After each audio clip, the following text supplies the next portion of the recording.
church family. I have the privilege of sharing just a short devotion with you this morning. And as you open up this email, I hope you're well. If it's the morning time, I hope that you're bright-eyed and ready to face the day. If it's the afternoon or the evening, I hope your day's gone well. And even if it hasn't, I want to just encourage you that God is in control. You hear that your entire life, in your Christian life for sure, you've heard that. But the reality of it is God is in control.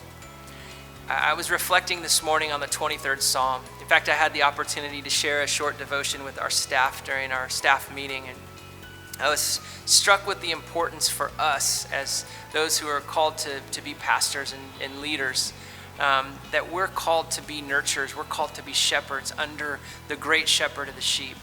And whether you work at a church or you work in an office or you're parenting your kids or whatever it is that you do, you're a student, you are called to be a reflection of the great shepherd of the sheep.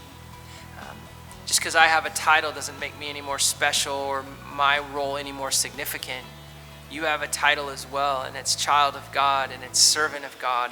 And when we understand who he is the great shepherd of the sheep who takes care of us so that we in turn can take care of other people.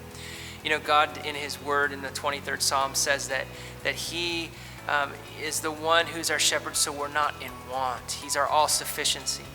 And then it says that he brings us to these places that are called green pastures. You know, can't you just get a picture? I always think of like Ireland or somewhere with these great, beautiful rolling hills.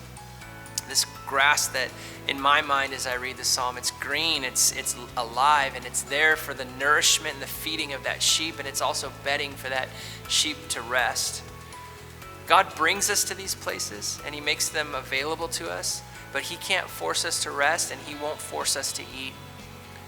Spiritually, I'm speaking, and I hope that you'll take it that way, that God is leading you to these places. And my prayer for you is that your eyes would be open to the places of rest and the places of nourishment. Secondly, in that psalm, what struck me was that he brings us to these quiet waters. You know, there's many things to drink of, right? Many things that we can fill ourselves with.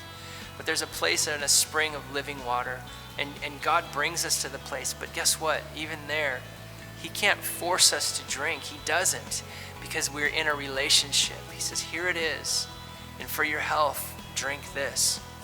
And I'm wondering if there's areas in our lives where we're missing out on rest and we're missing out on good nourishment and good refreshment because we're finding that in other ways, or we're not seeing the places that God is leading us to. And so maybe today, as you watch this video and you consider Psalm 23, you might be encouraged all over again at the fact that your God is in control. He is the great shepherd of the sheep. And according to Hebrews, he wants to equip you to do his will and to glorify him. He helps you in this process. But as you take a step back and as you consider that psalm, maybe you can think about, what are those areas where God is leading me to? Where are they? The places in church fellowship, the places among godly friendships where he's bringing you to a place of rest and a place of good eating and solid diet of his word. And where are the places of refreshment, places of still waters where you can drink deeply and be renewed in the Lord. Maybe it's renewed through worship, renewed through scripture meditation, renewed through giving, renewed through serving, renewed through fellowship. These places are there, and the great shepherd is leading us in them. And may we have eyes to see what he's up to in our lives, and not only to see it, but then to respond and go, oh, where there's green grass, I want to eat and I want to rest. Where there's water, I want to drink deeply of him. So I hope that this encourages you and it makes some sense to you, as it does in my mind. But I pray that it's a ministry to you this morning as you open up this devotion and read, and then maybe even take time to look at the 23rd Psalm, possibly even with fresh eyes. God bless you, and I hope you have a great day.